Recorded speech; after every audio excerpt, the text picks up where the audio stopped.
सैनिक भाइयों, मेरे वीडियो के बाद में एक वीडियो और है और बहुत ही जायज वीडियो है। पूर्व सैनिक भाई ने सवाल पूछे हैं फेडरेशन ऑफ वेटरन एसोसिएशन से, सबका सैनिक संघर्ष कमेटी पंजाब से, और सवाल सच्चा आदमी पूछ सकता है किसी से उंगली करके, क्योंकि उसके अधिकार है। सैनिक भाइयों, आप सबको मालूम है कि फेडरेशन ऑफ वेटरन एसोसिएशन के राष्ट्रीय प्रवक्ता सैनिक वेलफेयर न्यूज कैप्टन लोकेंद्र साहब ने राजनीतिक मंच साझा किया है, राजनीतिक मंच पे गए हैं, पगड़ी पहनी है। जो फेडरेशन या किसी भी संगठन जो ये कहता है कि हम गैर राजनीतिक है, उसके लिए बहुत बड़ा एक धक्का है और ये किसी भी तरह से जायज इसको नहीं ठहराया जा सकता। सैनिक भाइयों, 20 फरवरी से जवानों की जायज मांगों के लिए जंतर मंतर के ऊपर धरना प्रदर्शन चल रहा है। इन 7 महीने के दौरान बहुत सारे राजनीतिक के नेता जंतर मंतर के धरने में शामिल होना चाहते थे, पर जंतर मंतर की टीम ने बड़ी सूझबूझ से उनको मंच और माइक नहीं दिया। जंतर मंतर के ऊपर जब पहलवानों का धरना था तो वहां पर लाखों नेता आए थे। उनमें से कांग्रेस से प्रियंका गांधी जी भी आई थी, जो मंच पे आना चाहती थी और मंच के पास में खड़ी हो गई थी। उनको मंच और माइक नहीं दिया गया। आम आदमी पार्टी के सांसद संजय जी मंच पे आना चाहते थे, उनको भी नहीं। हरियाणा के पूर्व मुख्यमंत्री कांग्रेस, वो भी मंच पे आना चाहते थे, उनको भी नहीं आने दिया। एक बार तो ऐसा हुआ कि हमारे जो सम्मानित पटियाला से सबका सैनिकों का फोन आया कि हमारे पटियाला की माननीय सांसद महारानी परनीत कौर माननीय रक्षा मंत्री के पास में जा रही है, तो कपिल भाई आप और आपकी टीम उनके साथ में जाइए। और मैंने उनको कहा कि सर, मैं जो फेडरेशन के बाईलॉज और कानूनों में बंधा हुआ हूं, मैं उनके साथ में नहीं जा सकता, क्योंकि ये जो कानून का हिसाब है उसके जो बायलॉज है, कानून है, तो मैं किसी भी तरह से नहीं जा सकता, क्योंकि फेडरेशन एक टीम है, गैर राजनीति है।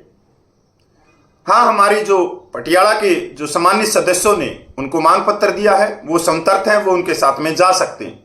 इस पे बहुत सारे सैनिक भाई नाराज भी हुए, पर आज वो यहां पर खुश होंगे कि उस समय कपिल भाई ठीक था कि उन्होंने जो जंतर मंतर का धरना था उसमें गैर राजनीतिक रखा, क्योंकि हमारे ऊपर बहुत सारे कानून लागू होते हैं जो फेडरेशन का हिस्सा है। फेडरेशन को जितनी संस्थाओं ने समर्थन दिया है वो स्वतंत्र है, वो कुछ भी कर सकते हैं धरने के लिए, उसको मजबूत करने के लिए। वो अपने सांसदों के साथ में जा सकते हैं, रक्षा मंत्री के पास या किसी नेता के पास में। पर फेडरेशन की कार्यकारिणी वो नहीं जा सकती। ऐसे होगा तो कोई फेडरेशन का माननीय अध्यक्ष हैं, वो किसी रात के अंधेरे में किसी दूसरे नेता से मिलकर आएगा।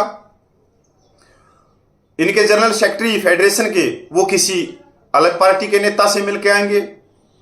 सीनियर वाइस प्रेसिडेंट हैं, वो किसी और पार्टी से मिलकर आएंगे। मतलब जितने भी सदस्य हैं, उदाहरण के तौर पर कपिल फौजी भी अपनी राजनीतिक रोटियां सेकने लग जाएगा और वो भी किसी ना किसी से मिलने के लिए चला जाएगा और राजनीतिक बात करेगा, राजनीतिक हित साधने की कोशिश करेगा। सैनिक भाइयों, राष्ट्रीय प्रवक्ता का जो पद होता है उसकी गरिमा होती है, वो कानूनों में बंधा होता है। जो सार्वजनिक जीवन होता है या चर्चा होती है, वो उनसे भी थोड़ा दूर होता है, क्योंकि वो एक पद में आ गया और पद के कानून होते हैं, उसके बायलॉज होते हैं, उनमें बंधा हुआ है। वो अपनी मन मर्जी नहीं कर सकता कि वो किसी भी मैच पे, किसी राजनीतिक मंच पे जाके वहां पे अपनी राजनीतिक गोटियां सेकेगा। आज जो पूर्व सैनिक जितेंद्र ने सवाल पूछे हैं,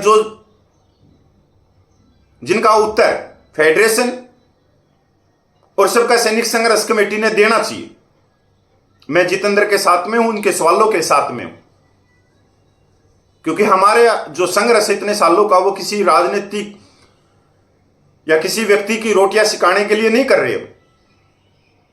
अगर कोई भाई मेरे साथ में 5 साल से संघर्ष कर रहा है और हमेशा मेरे साथ में रहता है, एक प्लेट में खाना भी खाता है, अगर वो भी इस तरह के अनैतिक का कार्य करेगा तो मैं उसके भी खिलाफ में हो जाऊंगा। तो तकरीबन मेरे को सब जानते हैं, जितने मेरे पास में रहे, कि कपिल जब भी इन चीजों के ऊपर बोल देगा, क्योंकि मेरा कोई राजनीतिक में हित है ही नहीं। मेरा जो हित है वो 7.5 लाख माता बहनों को मान सम्मान स्वाभिमान मिले। आज फेडरेशन को और सबका सैनिक संघर्ष कमेटी को एक कदम आगे आते हुए इस चीज का जवाब देना चाहिए जो जितेंद्र भाई ने पूछा है। यह बंद कमरे की बात नहीं है, क्योंकि 20 फरवरी के बाद में लाखों सैनिक जंतर मंतर पे पूछे हैं, तो लाखों सैनिकों को जवाब भी खुले मंच से देना चाहिए, उनका उत्तर भी खुले मंच से देना चाहिए। मेरे को पता लगा है कि फेडरेशन ऑफ वेटरन एसोसिएशन से और सबका सैनिक संघर्ष कमेटी से सवाल पूछे जा सकते हैं, पर सवाल वही पूछेंगे जिन संस्थाओं ने फेडरेशन को समर्थन दिया, उनके डेलीगेट फेडरेशन से सवाल पूछे कि आप इसके ऊपर क्या राय रख रहे हैं कि एक राजनीतिक मंच को शेयर करना, जबकि 7 महीने में ऐसा कभी नहीं हुआ था। बहुत बड़ा दबाव था सरकार के ऊपर। सैनिक भाइयों, आप भी सवाल पूछिए। आपके पास में माननीय अध्यक्ष, माननीय जनरल सेक्रेटरी, माननीय सीनियर वाइस प्रेसिडेंट या जो कार्यकारिणी है, उनके सबके फोन नंबर, एड्रेस सब कुछ है, व्हाट्सएप नंबर है, उनसे सवाल पूछिए आप। अगर आज आप चुप रह गए तो ये चुप्पी बहुत लंबी चलेगी। आप यहां भी कमेंट करके बताएं कि ये जायज था या नाजायज था, या राजनीतिक मंच पे कोई भी व्यक्ति जा सकता है, तो फिर तो अपनी अपनी डपली, अपना अपना राग हो जाएगा।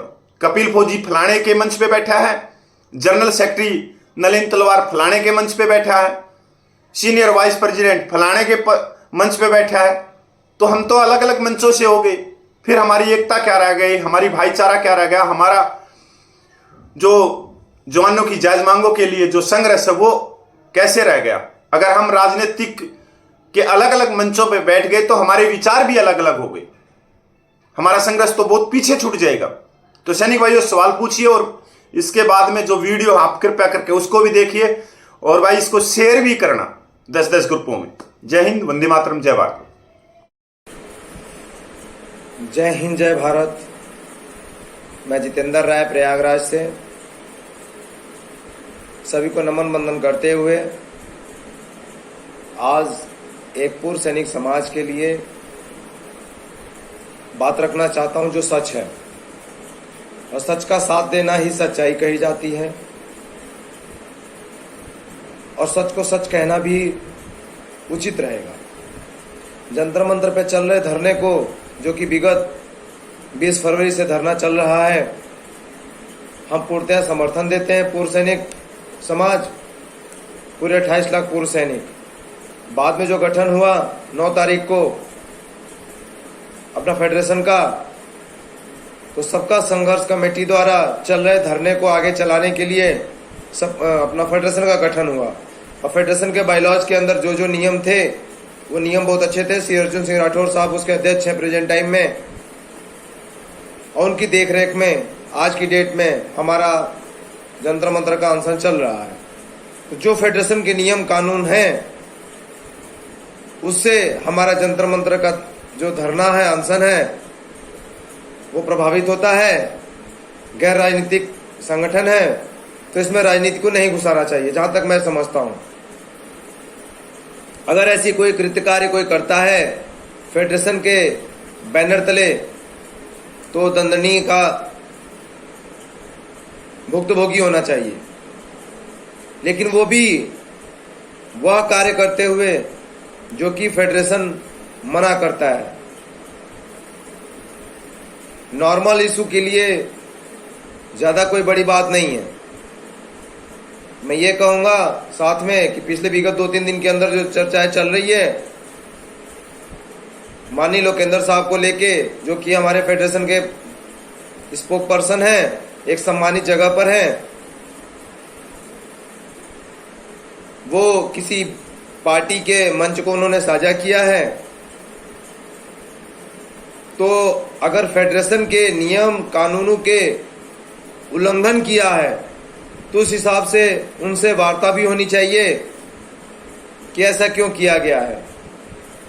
लेकिन एक बात और कहूंगा कि जब फेडरेशन जंतर मंतर के ऊपर चल रहे धरने की जवाबदेही फेडरेशन की है, तो फेडरेशन को इसके अंदर आगे आके कार्य को करना चाहिए, और जो संस्थाएं फेडरेशन को सपोर्ट की हैं उनको भी सही और गलत का निर्णय लेते हुए बात करना चाहिए। क्यों? क्योंकि फेडरेशन खुद में कुछ नहीं है, वो उन संस्थाओं को मिलाकर फेडरेशन का गठन हुआ है जो कि संस्थाएं फेडरेशन को समर्थन दी हैं।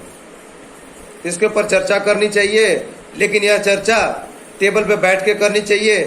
जहां तक मेरा सुझाव है, मेरा तजुर्बा है, विगत 10-15 सालों से मैं सामाजिक कार्य कर रहा हूं। अगर अपने किसी संस्था के अंदर कोई बात होती है तो उसे आपस में बैठ के निपटाना उचित रहता है। 2 शब्द कहते हुए मैं यही बात कहूंगा कि अगर फेडरेशन के देखरेख के अंदर जंतर मंतर पे चल रहा धरना क्रियान्वित हो रहा है तो फेडरेशन को इसमें आगे आना चाहिए। बनस्पति किसी और संस्था कोई डिसीजन नहीं ले सकती है, क्योंकि ऑलरेडी फेडरेशन धरने को संचालित कर रही है। फेडरेशन ही इसको डिसीजनेबल कर सकती है, चाहे संस्था, चाहे कमेटी, चाहे कुछ भी हो, समिति हो। हाँ, लेकिन संस्था के पदाधिकारी, कमेटी के पदाधिकारी जो कि फेडरेशन को समर्थन दिए हैं, उनको यह पूछने का अधिकार है कि कोई अगर फेडरेशन के बैनर को किसी पॉलिटिकल बैनर के तले यूज करता है तो वो गलत है। इसकी मैं घोर निंदा करता हूं और इसके लिए मैं यह वीडियो बना रहा हूं। लेकिन यह भी टेबल पे बैठ के बात करने लायक है। इसको अपने मेंबर्स जो है बैठ के बात करें कि ऐसा क्यों किया गया है, और अगर किया गया है तो क्या फेडरेशन की नॉलेज में था, और उन संस्थाओं को भी ये क्वेश्चन करने का अधिकार है। मैं तो किसी संस्था से, ऐसी संस्था से नहीं जुड़ा हूं जो कि फेडरेशन को समर्थन दी है, क्योंकि मैं नेशनल ज्वाइंट सेक्रेटरी हूं वेटरन्स इंडिया संगठन का, जो कि ऑलरेडी एक नेशनल संस्था है। ये इन शब्दों के साथ मैं जितेंद्र राय एक ही बात कहूंगा कि इसको जितनी जल्दी हो सकता है हला भला करके फेडरेशन को सुचारू रूप से आगे बढ़ाने की कोशिश की जाए और एक होकर कार्य किया जाए, क्योंकि हमारे पीछे हमारे विरोधी बहुत पड़े हुए हैं, एक एक बात की खाल निकालने में लगे हुए हैं। तो उनको भी मौका मिल जाएगा हमारे ऊपर कोई ना कोई टिक्का टिप्पणी करने का। अभी तो प्रेजेंट टाइम में हमारे खिलाफ वो लोग खुद सामने ना आके दूसरे लोगों को सामने लेके आ रहे हैं, तो ऐसा ना हो कि फेडरेशन के लोग ही उनके वो हथियार बन जाएं जो कि वो दूसरे लोगों को अपना हथियार बना रहे। मेरी बात को समझिएगा जो मैं कहना चाहता हूं, और आपस में तालमेल मिला के माननीय लालनी तलवार सर, गौसल साहब, कपिल भाई, उसके बाद अपने प्रगट सिंह साहब, फिर जिनको मैं जानता हूं अपने अर्जुन सिंह राठौर साहब और गोपाल कृष्णन साहब, जो जंतर मंतर पे इतने दिनों से बैठे हुए हैं, गर्मी सर्दी बारिश सब झेल रहे हैं, तो इन सब का समन्वय बिठाकर एक डिसीजन लेना चाहिए, क्या सही है क्या गलत है, और उसके ऊपर कार्य करना चाहिए, जहां तक मेरा सजेशन है। इन्हीं शब्दों के साथ मैं जितेंद्र राय प्रयागराज से तब तक समर्थन करता रहूंगा जंतर मंतर पे चल रहे धरने का, जब तक कि धरना उस मुद्दे के लिए चल रहा है जिस मुद्दे पे 28 लाख पूर्व सैनिक जुड़े हुए हैं, जो इनकी मांग है। जिस दिन ये धरना किसी पॉलिटिकल वे में रूप ले लेगा, जिस दिन ये किसी पॉलिटिकल की गोद में जाके बैठ जाएगा, उस दिन हम लोग भी बैकअप हो जाएंगे। मेरा जहां तक ये सुझाव है, तो इस पे पॉलिटिकल निर्णय लेके आए और गैर राजनीतिक संगठन के नाते इस कार्य को करें, यही मेरा सुझाव है। और कोई भी पूर्व सैनिक इस संस्था को इसी नाम पे सपोर्ट किया है, यही संस्था इसी नाम पे सपोर्ट की है कि यह गैर राजनीतिक संस्था है। तो संगठन के पदाधिकारियों से मेरी विनती है कि वो किसी भी बैनर तले कम जाने की कोशिश करें। जब हम बार बार आह्वान कर रहे हैं कि हम पूर्व सैनिक राजनीतिक पार्टियों का बहिष्कार करें, तो उसको करना चाहिए। अभी कई राजनीतिक पार्टियां ऐसी आएंगी जो हमें प्रलोभन देंगी कि हम आपको सम्मान देना चाहते हैं, आपका सम्मान करना चाहते हैं। हमारे संवेदना को देते हुए लोगों की संवेदनाओं को हमारे साथ जोड़ना चाहेंगी और अपना नाम कमाना चाहेंगी। उसके चक्कर में हमें नहीं पड़ना है। हमें इस समय तब तक किसी राजनीतिक पार्टी के प्रोग्राम में नहीं जाना चाहिए जब तक कि हमारी मांगें पूरी नहीं होती हैं। स्टेट फॉरवर्ड, और इसके लिए कुछ ठोस डिसीजन भी लेने पड़ेंगे संस्था को, फेडरेशन को, कि क्या जंतर मंतर पे बैठे रहने से ही हला भला हो जाएगा या कुछ न कुछ ऐसी एक्टिविटी करनी पड़ेगी जिससे कि सरकार के कानों में ये बात जाए कि हाँ, ये लोग कुछ न कुछ कर रहे हैं। हमने सब कुछ करके देख लिया। 23 तारीख के बाद कोई कॉल नहीं हुई है, उसके बाद हस्ताक्षर अभियान चल रहा है, वो भी कंप्लीट हो जाएगा। लेकिन आगे क्या, इसके ऊपर फोकस करें, एक होके कार्य करें और आगे बढ़ने की रणनीति तैयार करें। यही मेरी सभी से विनती है। और सभी लोग 17 तारीख को जो फेडरेशन ने कॉल बिठाया है उसके अंदर, अपना कठुआ के अंदर, उसमें जरूर आने की कोशिश करें। यही मेरी सभी से विनती है। जय हिंद, जय भारत, भारत माता की जय। सभी लोग एक होके रहें, बटे नहीं, लोग बांटने के चक्कर में पड़े हुए हैं। जय हिंद।